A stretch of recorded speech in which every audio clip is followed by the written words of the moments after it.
The Drapery Queen, Geraldine Jones, has been elected as president of California University of Pennsylvania.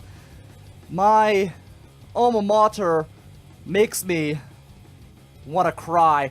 I'm Brian Crawford. You're listening to the River's Edge Radio Network, Pittsburgh's voice for local music, found at riversedgepgh.com, powered by NJL WebTech.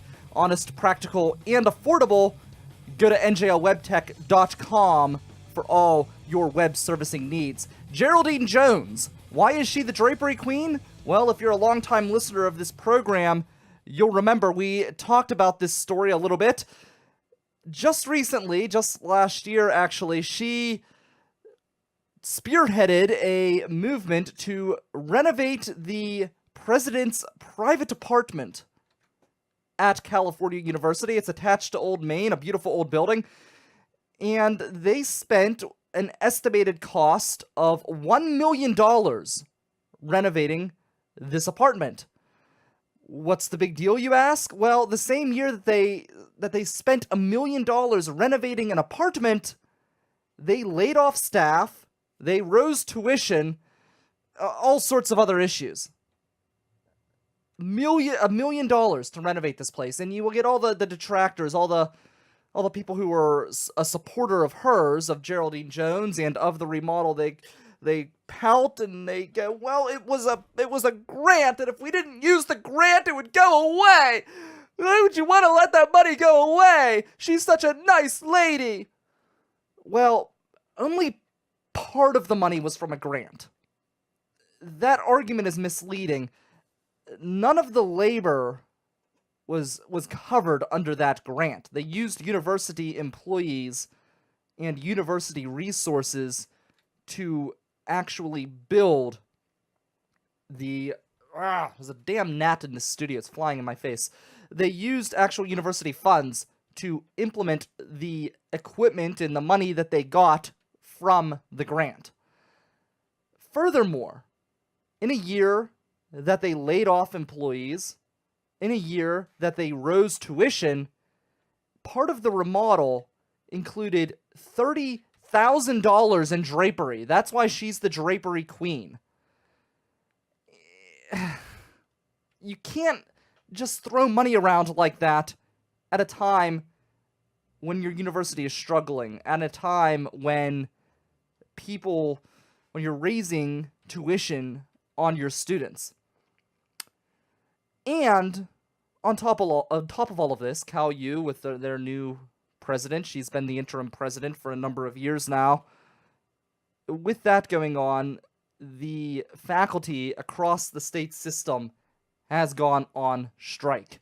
We're hoping to get Mr. Doc Cumings he's a faculty at California University of Pennsylvania in the communications department. He was a professor of mine previously, and a really, really great guy, really great professor too. I'm excited to have him on, but he is on the picket lines today. The strike started today, so we're going to talk more about that with him. We have Amanda Narcisi. She's going to tell us what's going on in the city this week. If you missed Bold Nights Out this morning, she'll give you a taste of what they talked about and maybe entice you to go back into the podcast and listen to the show on demand. This election night at Cousins Lounge, I will be hosting an elite panel with live election coverage and results. We're going to have Aaron Watson of Going Deep with Aaron Watson. We had him on recently to talk about his talk show, and we ended up talking about politics because he had an interesting perspective. He's somebody who's chosen to abstain from voting in this presidential election. So he'll be interesting. We've got him. We've got Liz Victory, who's a great artist in the Pittsburgh area. She's an activist, a former journalist, and she's a singer-songwriter here in Pittsburgh. She's going to be on the panel. We've got Mike McMullen, our normal political commentator here on the River's Edge. Political attorney Sean Logue, you've heard him here before as well. He's going to be hopefully joining the panel as long as his duties with the Donald Trump campaign do not interfere. And of course, I, your host with the most, Pittsburgh's moral compass, will be there to lead the way. I had a really weird experience last night. I was across the bridge over in Hambones, and I was at an open mic, and literally towards the end of the evening, all of the lights went out, and we're all there in the dark. And it was kind of cool because it was an acoustic open mic, so almost all of the acts were able to continue, and we're there with, I think, one candle lit on one of the tables, and everybody was just kind of chilling out, listening to music in the dark. But it was a really interesting experience. I really thought that that was kind of a cool experience to have, to be able to be in this environment. And it was a place I was very familiar with, so a lot of good friends there. And it was kind of like almost like camping out or something. I don't know. It was really, really weird, but really, really cool. And it was only half of the street, half of Butler Street, that went dark, so you could still kind of see because the lights were shining in from the other side of the street. But you gotta check out the open mic scene here in Pittsburgh. There's just so much awesome talent, and I'm really fortunate to be able to experience it myself. I would experience, if I were you, I would take advantage of that opportunity as well. But Geraldine Jones, she's just made some really bad decisions. Geraldine Jones is the president who pretty much turned a blind eye to an extreme offense from several of the football players at Cal U. And I say she turned a blind eye because these things get swept under the rug. And yeah, the actual students involved, they were punished, but the team was allowed to just roll along. And I guess that would be understandable since those other students didn't participate in a curb stomping that occurred on Wood Street, a major street in California.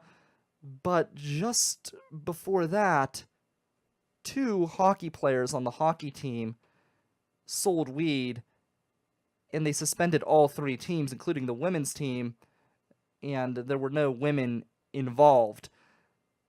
There was a guy, he was curb stomped so badly that he received brain damage, could have been in a coma, and Geraldine Jones's response was to suspend the team for just a whopping 1 game. So, a slap on the wrist, I don't even know if you would call it that. I think that's a little bit of an understatement in and of itself, but just a really terrible choice. I'm sorry, a really bad choice for president. I am kind of ashamed that this was the choice that was made. It was the wrong choice. It was a bad choice. The faculty who are now on strike, that was not their first choice as well. They were disappointed as well. They're trying to come across as positive, but there were talks about a vote of no confidence in Geraldine Jones. So just a bad decision. If you're trying to make amends with the faculty and move beyond this strike, maybe hiring someone like her wasn't the best choice. I don't know. If you're looking for something to do this weekend, we will have that information for you next with Amanda Narcisi of Bold Pittsburgh and Bold Nights Out. I'm Brian Crawford. You're listening to Pittsburgh's Voice for Local Music. Hey, this is Mike Sasson. Have you been searching for something to do with your pathetic life? Guess what? This ain't it. But it'll kill about an hour. It's the Mike Sasson Show, starting 10 a.m. on July 19th, going to 11. It's going to be a lot of fun here on the River's Edge, a new kind of radio.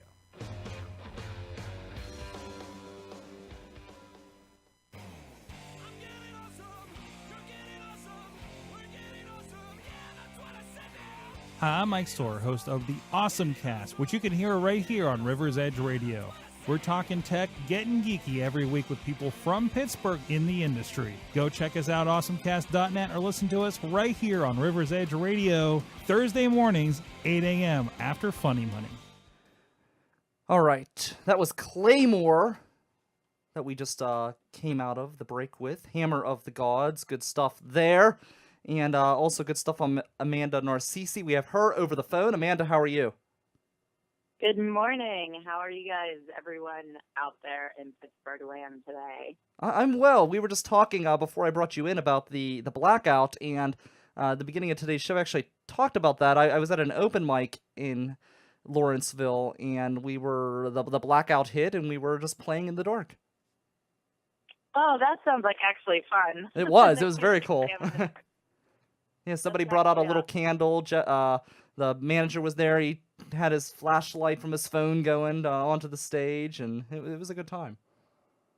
I saw a lot of jokes about it this morning on Twitter. Like, Lawrenceville is out of power. I guess there will be a lot of like millennials late for work tomorrow, stuff like that. It was a lot of jokes, like alarm clocks will work in the morning come Lawrenceville time. There was a lot of jokes about it on Twitter this morning. Oh, I'm sure. But yeah, it was fun. I enjoyed it. So what is going on this weekend? Because I'm ready to have some more fun.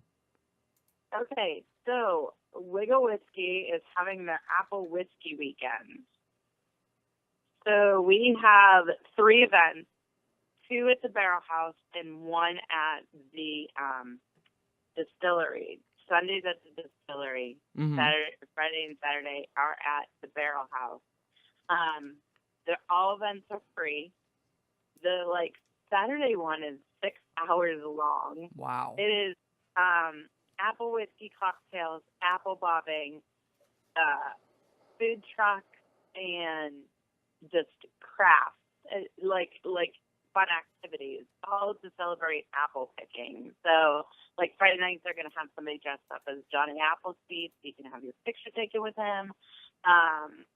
Just kind of like a little fun weekend, and they're debuting their apple whiskey. This is the second year they've held this event. So, is an apple? Have you had? It's a debut. Do you have any inside information? Because I imagine apple could either be one way or the other. It could either be really sweet or it could be a little tart.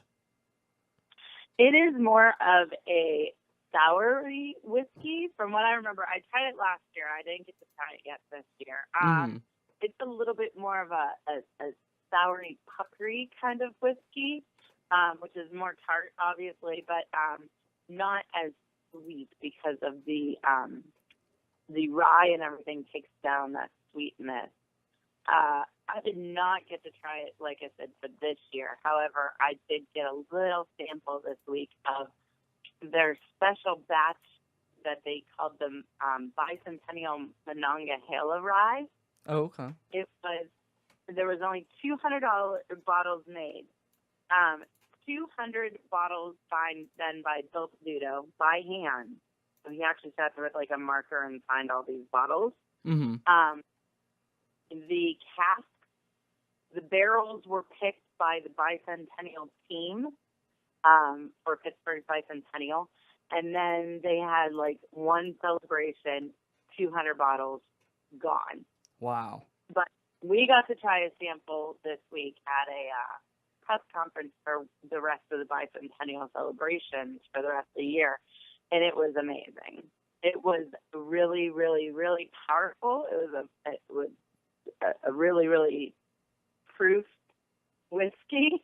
I kind of had to take a second after it, whoa. I said I put some hair on my chest. It made me clear my throat after it. It was very delicious. So I'm looking forward to the apple whiskey. I'm very happy about that. So yeah, I'm excited about that because I don't have a sweet tooth, so that sounds like that would be up my alley. Yeah, I have a sweet tooth during the fall, but it's for pumpkin beer. Which, if you listen to this morning's episode, I was having pumpkin beer while we were. We need to get you and I on a show, and we could fight about pumpkin beer because I've railed against the pumpkin spice.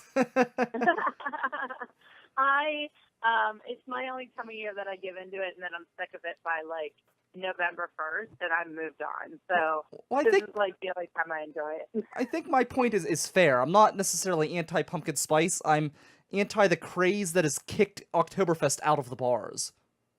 Yes. Yeah, where you can't even find a traditional Oktoberfest because they've just completely gotten rid of it for pumpkin. So that's kind of where my gripe comes in. It's not that I don't want pumpkin in the bars. It's just can't you also give me Oktoberfest? Yeah, no, I completely agree because even I love Penn Brewery to death, and their Oktoberfest is monumental, but they bumped it to September. Yeah. And it's not even like the end of September, it's the middle of September. And I see why they do it is just because of time and coldness and things like that. They were doing in October, the crowds were dwindling, so they bumped it up a little bit, and they still have a huge success with it. But that would be the only Oktoberfest that sticks out in my mind when you say Oktoberfest at a bar is Penn Brewery. That is the only one that sticks out because literally the rest of them are like, oh no, we bring out our seasonal beers. Mm-hmm. Yeah, they make a big deal out of it. I mean, with the Oktoberfest party and everything else, which is awesome. So. They do. This weekend also, to stick with kind of a Halloween-y feel, something really underground but amazingly cool. The Hollywood Theater over in Dormont is holding a 48-hour film festival, or film project, for horror. So it kicks off Thursday night, and if you or the listeners know anything about 48-hour film festival or project, they kick off on a night, they get their assignments, they form their teams, and then they're set off to film, or they write, film, and edit in 48 hours, and then debut the film. Wow, that's impressive. This is going on this weekend. The Hollywood Theater typically does the Pittsburgh 48-hour film project, which is cool. They've always housed that. But they're going to do a horror one only.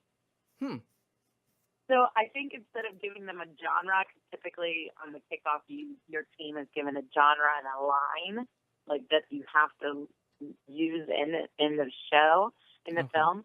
They're just going to give them a line.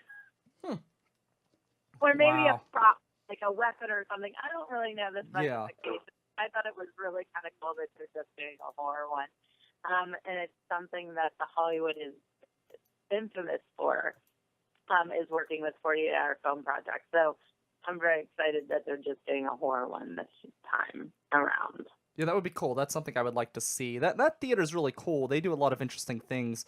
A friend of mine is really involved with the Rocky Horror group out of the Dormont, and they just did a big thing at the Science Center. But they're always active, and they're always thinking outside of the box, which I think is really cool. Yeah, I love Rocky there. I used to live in Dormont, like a block from the theater. On Rocky nights, if you walked up Potomac, it was like the most amazing show you've ever seen in your life. Like the people lined up, all in costume, singing on the sidewalk. It was really great. I saw a bunch of independent films there. I would go once a month just because I lived so close and it was a nice night out. Their last one I went to was they did a Prince tribute night where they showed Purple Rain, and it was amazing. Like, we had a lot of fun. There was singing and dancing and the whole bit. So I really enjoyed the Hollywood. I strive to see them still go. So, and Rocky Horror, I mean, this time of year, Rocky Horror is the thing to go see. So absolutely. Also, let's see what else. We got a lot of haunted stuff going on this week.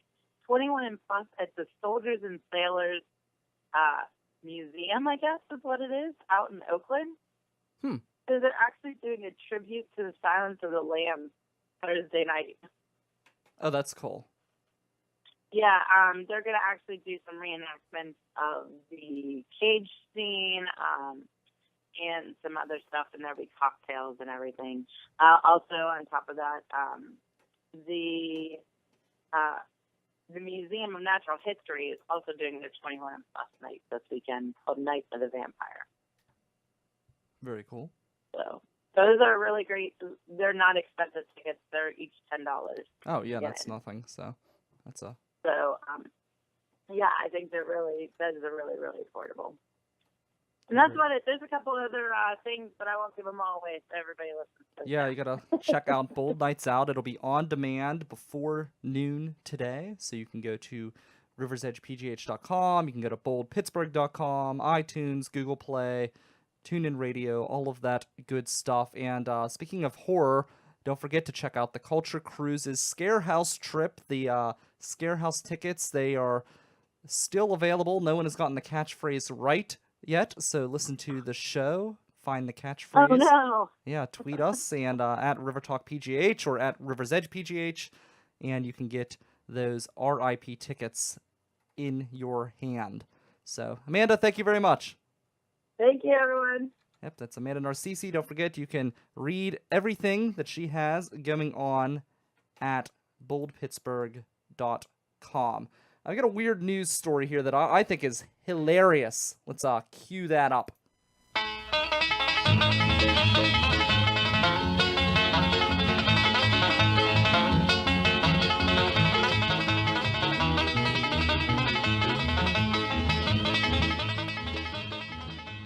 So I don't know if this person loves Hillary or detests her, but in New York, a topless statue of Hillary Clinton appeared outside of a subway station Tuesday, and I don't know, I think this is pretty entertaining, personally.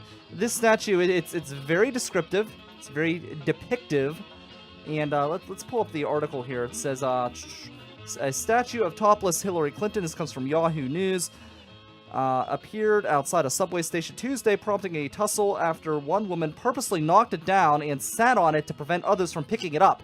The display marked a second time a life-size exaggerated depiction of a naked presidential nominee, and it surfaced outside a Manhattan subway stop during the general election campaign. In August, an artist statue of the unclothed Donald Trump was eventually hauled away by city workers. But the crowd's reaction to the naked Clinton was markedly different from that to the Trump statue, when a largely jovial group of onlookers took pictures and posted selfies with them. It's great. Let me try and pull up this picture so I can show you. Here, I gotta try and zoom in. Okay, if you're watching on the camera, you're gonna see this. If not, you gotta look it up. Just look up naked Hillary Clinton. There's like a weird face near her boob. I think it might be... Is it Bill? I can't tell. Somebody is like kissing at her boob, and she's like crazy. Like, she looks like she's actually kind of fun. But she's not wearing like a pantsuit top. It just seems like a normal top. So I don't know. That's not like her. She usually only goes with the really, really, really expensive stuff. But there you go. Hillary Clinton topless. Really bizarre. I mean, really, really, really, really bizarre. So I promised a bike story, and I have that here for you. This is kind of interesting. My friends and I at Cal U one day decided, and this is pre-recorded, and it comes from my days out of WCAL. And we were doing an alumni special. It was homecoming, and a few of my friends were coming down, a few alumni, and I had gone back to school for radio at this point. And I told them, I said, why don't you come down to the studio and we'll do an alumni special. It'll be great. So my friend Matt Zufall, he was DJ Matt the Hat out of 91.9 WCAL previously. He was there, and a few other friends. And Ben Lawrence, who was also a former DJ at WCAL, he stopped down as well. And previously, Ben, Matt, myself, and some other friends had decided to go on a bike trip from Smithton down to Ohio Pile, and it was a trip that had went terribly, terribly wrong. And I have that information, I have that story right here for you now. It's from my days at WCAL. This is the bicycle trip on the River's Edge. Hey, I did notice this year that I could barely do it. It's a long walk. As soon as you're done with college, the whole thing about being active, young and athletic. Hit 29, you're over the hill, buddy. Well, here's the real question: how did you make it that long without coffee? Well, it was, I mean, that's- I had my IV with me. You had the IV. I Okay, have, so you had it I have just like a pumped little in. pocket pack, you know. I wouldn't be surprised if you got one of those like Camelbacks and you just like They don't make a camelback big enough. that's true. We tried this before, and you would know about that too. Me and you and Matt did a journey one time, We did, yes. and that was quite interesting. What the heck is that? Oh, it's a busy signal on the phone. It happens. So They're tapping your phone line. Sorry about that. I wouldn't be surprised if it was the bicyclers of Pittsburgh Well, tapping in, trying to mess with the show. There's several times where they've sabotaged me. They're awful Terrible. people. Terrible. Well, actually, they're sub people. They're subhuman. Oh, okay. They're terrible. Crafty though. They're very crafty in wicked. But when we went on our trip, we were bicycling, but Not on the road. Not on the road. We were not the bicyclers of Pittsburgh. And you know, this happened right as we graduated, so we were still pretty young and fit. We were at Yes. Eaton Park. Decided, well, you know, we saw a pamphlet on this wonderful bike trail, and about 70 miles to Ohio Powell. We thought, oh, this would be a great idea. No big deal. You know, this is you know, and we weren't. There was no alcohol involved. This is just stopping and having a casual dinner at a fine establishment. We used to ride bikes all the time. I Kids, know. After all, what you could know, possibly go wrong? we were in band. We marched. You know, we weren't like athletic, but you know, we could hold our own. And that was quite an adventure. Don't know where we're going with this. It But wouldn't have been so bad if we actually got to ride bikes. But as I recall, someone kept getting a flat tire. Who was it? Well- Who got the flat? Was that you? yeah, well, You got the flat. You sabotaged us. well, what happened? What happened was we decided to start around New Stanton. This is the Yonkegainey Great Allegheny Passage, as they call it. We decided to go from Newton Stanton to Ohio Powell, camp out, and ride back the next day. That was the plan. And I remember when we entered Connellsville. Well, that was the City of Gold. That was El Dorado. It's the City of Gold. Yes. They had So sheets. We got there. They had That was big living. They had gold roads, and the clouds were misting around. It was like in heaven. And if I recall it on this journey. At this point in time, we left a little late in the afternoon. We're very hot, tired. Probably rode about 25 before miles we had at the this flat time. tire. Oh yeah, it was before we got the flat tire, but we were kind of like on the top of our game. We came in, there was Girl Scouts in town. They were doing some guarding, like around the bike trail. They cheered us on. It was like the Romans coming into town, and like the peasants and everyone cheering them on The as grand they go out city to of battle. Connellsville. They spied us halfway across the town. You heard, look, the bicyclers. It was the most amazing experience. I never felt so welcome as I felt in the town of Connellsville. Unfortunately, All downhill after that. we had to go up the mountain of despair. Yes. And as we climbed this mountain of despair, my bike tire went flat. yes. And And it was getting dark. yes. And luckily, I had such great friends. They didn't just throw me in the river and just keep going on without me. But we wanted to. We wanted to. Yes. But I'm sly. And I'm a good talker. Yeah. Ben, you taught me an important lesson that day. There are certain pains you experience in life. There's bicycle pains and there's walking pains. That day I learned that bicycle pains and walking pains should never meet. Oh, no, because by this time, we've been out on the trail. We're in the middle of nowhere. There's no turning back at this time. Our cars were in New Stanton. We're just on the other side of Connellsville up in the mountains. There's no way anyone's going to save us. If we called anyone, if we even had a cell phone service, they were just going to laugh at us. Yes. So we had to make it to Ohio Powell. Well, that too, and every time we said, geez, how far is this trail? Because only one of us has ever made that trip before. Oh, it's just around the next turn. You'll see. Well, it's know. just around the next turn. And I probably rode on the bike trail probably like when I was a kid, like in my mom probably was carrying me on her bike seats. I did do It wasn't 50. even a high pow. My memory's good, but not that good. It But was I just didn't really a think it was driveway. going to be that far. Well, I did do 50 miles on the trail once, but that was so long ago when I was in high school that the legs weren't there anymore. The respiratory system wasn't there anymore, and Oh yes, and we were totally unprepared, but it was a really good bonding experience. I would recommend it to anybody. I think that it's like one of those journeys. You got to do something young. When you're young, you got to do something stupid and fun. Yes, and that was it. So we get there. We get there at nighttime. Everything's closed up. The campground, we had planned to camp overnight. The campground was, I don't even think they were open to the season yet. Well, we did very terrible planning. We didn't plan. Very poor planning. We just assumed that you can camp at Ohio Powell anytime, anywhere. Yes. But we got to the town of Ohio Powell probably about 11 p.m. at night. Yeah.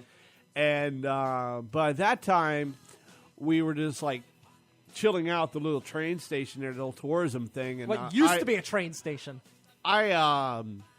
I introduced all my friends into a delicious drink called hobo tea, which basically is just any tea you can make out of hot water faucets, but we're calling it hobo tea. Good time. But we finally, some dear lady was closing up her shop, and she brought us in. She hooked us up with where to get to a hotel room and gave us hot dogs. It was the greatest day of my life at that point in time. The hot dog situation. She didn't give us. What was it? She got us a room. She Oh, got us space to okay. spend overnight. It was the next day. We packed so many supplies, but we didn't pack anything to repair a tire. But Chris brought a can of Sterno, Which was another guy on the journey. yes, and he brought this can of Sterno. We cooked the hot dogs over the can of Sterno in the woods. Because if we rewind back here, we're stranding in Ohio Powell with a broken bike and no money. Yes. All we had was a one pack of hot dogs and a can of Sterno. You heat up things at like at a banquet. Yes. So we weren't able to legally start a fire anywhere. So we went off in the woods somewhere, and we had this can of Sterno going. And I didn't really care. Hot dogs are cooked. I just ate the hot dog. But our buddy Chris, he's a scientist. He really is. He's like a physicist somewhere. Yeah. Like it's crazy like that. And he's hanging out with us goofballs. But anyway, he was sitting there all for a half hour cooking this perfect hot dog. This thing looked beautiful. And right before he's going to eat it, he drops it in the Sterno. It was the saddest thing I've ever seen in my life. And that was the last hot dog. And we never made it back, too. We called someone to pick pick us up because there was no way. And if you recall, after we're done with our journey, he did finally get some money, and that was the first thing he ordered off the menu. The biggest hot dog platter you could find. We threw a couple sticks over the Sterno to try to give it that nice smoky flavor. Oh, yeah. Well, And, it's hickory smoked. It still tastes terrible. Don't ever cook with Sterno directly because it is So not the moral good. of this whole charade is Connellsville is the city of gold, El Dorado. Yes. It's a great place. You should check out Connellsville. Great town. Always happening.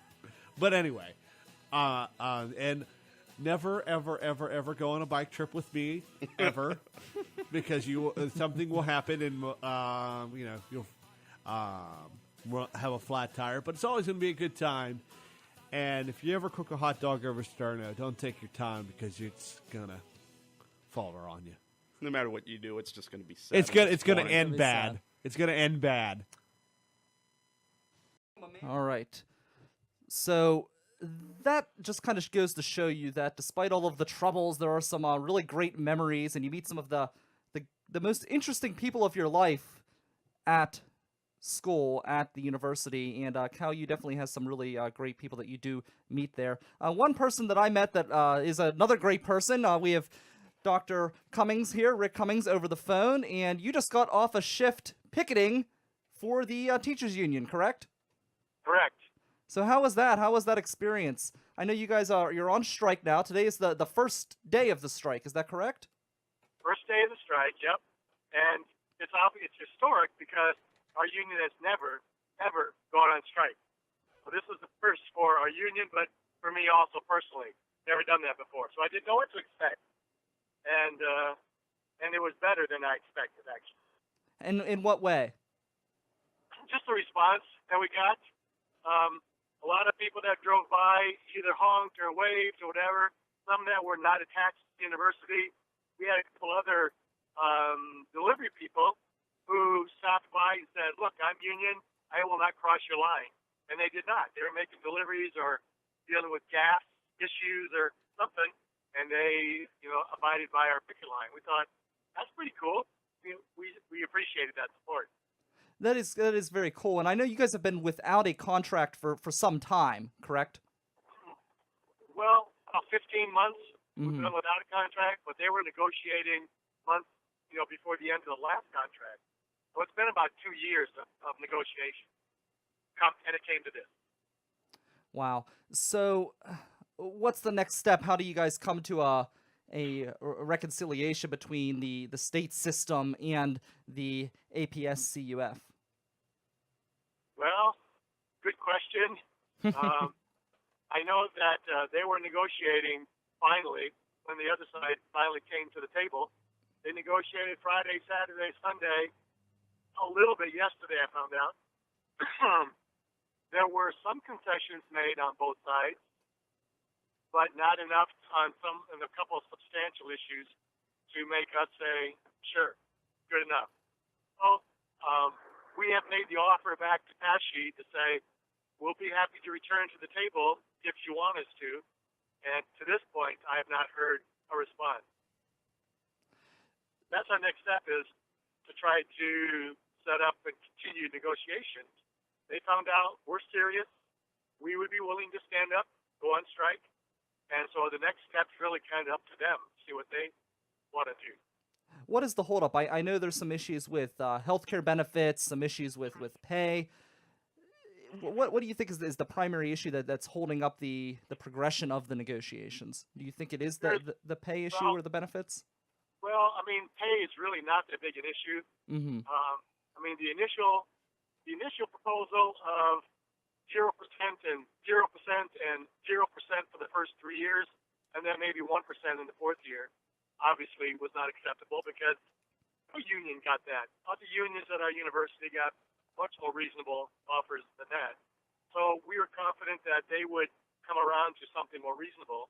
Mm-hmm. But the biggest thing is they want complete control to put faculty, no matter what you were trained for and have an expertise in whatever department they want to put you in. We're just going, that makes no sense at all. No. And then they want and they would do this purely on their own whim.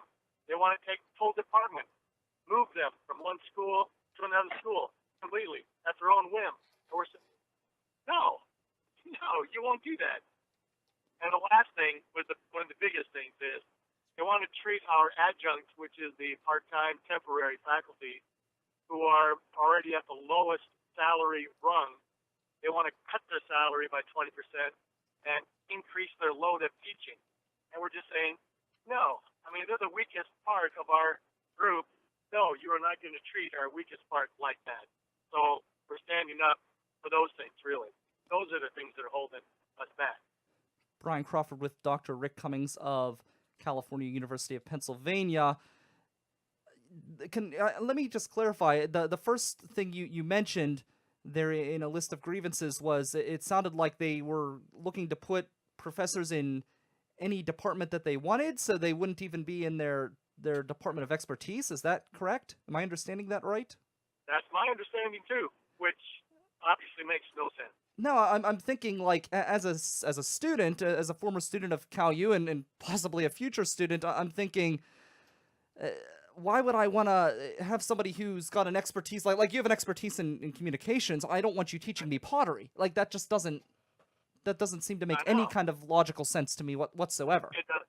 I mean, the only thing we can think is to them it must make some kind of financial sense in a way. I don't know, but part of it is, I mean, because they've held out the negotiations for so long, I mean, it's pretty obvious to us that they have already settled with the two other public unions on our campus, the staff and then the groundskeepers and so on, right? Mm-hmm.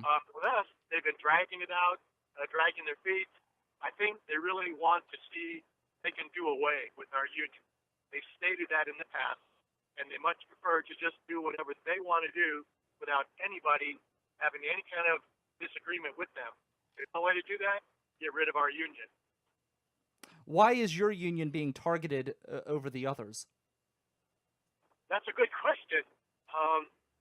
I don't know for sure. I mean, Pashi is in existence to work with us to make our state system one of the best that we can make it, quality education and so on. And hello, sir. I think we lost Dr. Cumings there. Let's see if we can get him back. But yeah, really interesting situation there. Oops. See if we can get a hold of him here. It's a unique situation, and I wonder how much the state budget comes into play in these negotiations. Let's see, it's still ringing here. Okay, let's see if we can get him back on here. All right, I think I got you. You there? I'm here back. Great. We were just talking in the minute pause there. How much do you think? How much does the state budget play into these negotiations, with the funds not being readily available from the state as they have been in years past? Yeah, I mean, they play a significant part because the ASHE has to make the decision how will they disperse what monies they do get, and that level. Well, two things about that. We are called state-owned universities in our system, all 14 universities. Yes. And at one time, the state budget used to support us up to at least a 75% level of our budget. Now we are down in the low 20%. And the money that is given to us to support higher education in our system, we rank 48 out of 50 in the amount of money per student that they give us. So we're scraping the very bottom at this point, which is a big change from even 20 years ago, 15 years ago. Yeah, I can attest to that. I paid. Yeah. And so students are being asked to pay a lot more in tuition, going up every year. Because why? The state legislature is not, well, part of our opinion is ASHE and our chancellor in particular, that's what their job is, to raise funds for the whole existence of ASHE. Mm-hmm. And they're not doing that. They're just not doing that. They're not making a good case, and in many cases, not even saying anything about raising the budget for ASHE.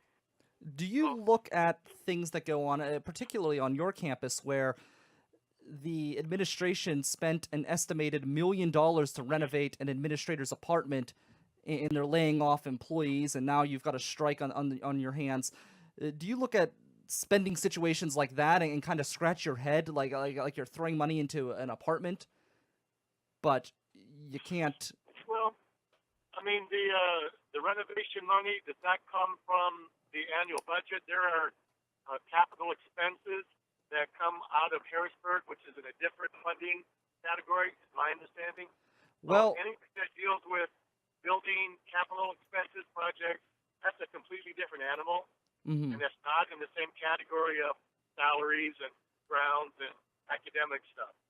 Well, they did use the actual money for the renovation came from a grant, but the actual labor came from tuition costs, to my understanding. Okay, yeah, could be. I honestly don't know about that. And if that's the case, it doesn't seem to me like really good management skills. So what's next? Obviously, we're going to get back to the negotiation tables. Are you feeling confident in the union's objective? Well, the morale of the faculty that was out there today is very high, but it's the first day, Mm-hmm. and this is everybody's first experience with it. And so we want to feel confident, but at the same time, I'm not sure that we know how we should feel and how we should gauge how things are happening either. You know, we will know a whole lot more about confidence levels when we hear back from ASHE and their response to what they see and what they hear. Now, is there any chance that this could go to like some sort of an arbiter? I'm in a union as well, and we just came out of a contract negotiation situation where I work, and it eventually went to an arbiter, and the arbiter made the final decision. How does your agreement work with the state system?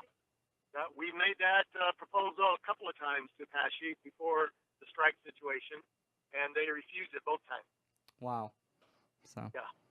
So I mean, that tells us that they're not real confident that what they are proposing would even pass that muster, if you will. Yeah. So we're pretty confident we would win in that arbitrator situation. Yeah, well, good luck to you guys. I hope everything goes well, especially given how they want to move people into different departments. I just think of the quality of education, and that just baffles me because, I mean, I'm organizing right now an event here in Millville, and there's a lot of fundraising that needs to be done and things like that, and I'm delegating. I wouldn't take on a fundraising position because that's not something I'm good at. I'm a good talker. I'm good at bringing people to the table. People don't have the same skill set. That's why people go to school to learn different trades and learn different things. So the idea that you're going to move people around, that really baffles me. Makes sense to you and I, but if they think, well, we can save a few $1,000s here or there, then they think in different ways than we do. It comes down to that, I think. Yes, definitely. We don't understand that. Dr. Rick Cumings of California University of Pennsylvania, thank you, sir. I appreciate it, and best of luck to you. All right, appreciate that. Great professor at Cal U. I always enjoyed his class. He gave me a lot of great insight in the business. Up next, we're going to bring your holiday of the day and wrap up the show. You're listening to The River's Edge. Would you be interested in developing conscious choice? Would you be interested in creating reactions rather than waiting for one to come? Would you be interested in combining serendipity and synchronicity? Would you be interested in making 1 + 1 = 3? Would you be interested in finding out about full impact mindfulness? If so, I challenge you to join myself, Jim Ellermeyer, a cognitive behavioral health therapist, every Sunday morning at 7 a.m. on the River's Edge, where we will challenge you to allow us to help you help yourself to fully participate in your life. Let the adventure begin.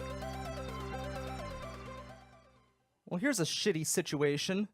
This is just coming in here from Fox News. A Democratic campaign bus dumped sewage into a storm drain, according to police. It's a big bus that says "Forward Together," big Hillary bus. So there you go. Democrats shitting on Georgia. We got your holiday of the day. Let's cue the music.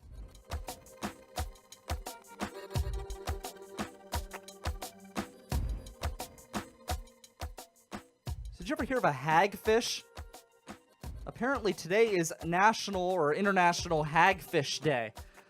And it's like this weird, creepy eel type of thing that's in the ocean. According to daysoftheyear.com, the official holiday of the day website, well, one of them, the history of this creature is it's called a hagfish because it happens to have a lot of traits that make it disturbing, icky, and downright unsettling to think about, but also serves a vital role in the ecology of the deep. It's a creature that shares an appearance with the eel, only it goes a step further into the realm of ick by having no jaw, no bones, and no scales as well.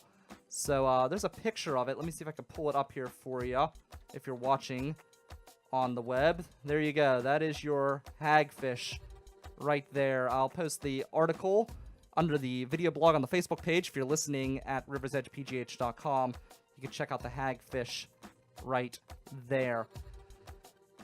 That's it for me. It was a really interesting night. I'm telling you, that was really bizarre, the Lights Out at Hambens. It was really cool, though. It was like a weird camping trip. And that's where it was. I guess I gave it away. I was kind of avoiding where I was going. So I'm trying to, not give away free publicity. Oh, I'm here, I'm there. I feel like, I don't know, I went paid for that shit. But, that's it for me. Don't forget, what is today? Today's Wednesday. Don't forget, tomorrow we've got Funny Money at 7 a.m.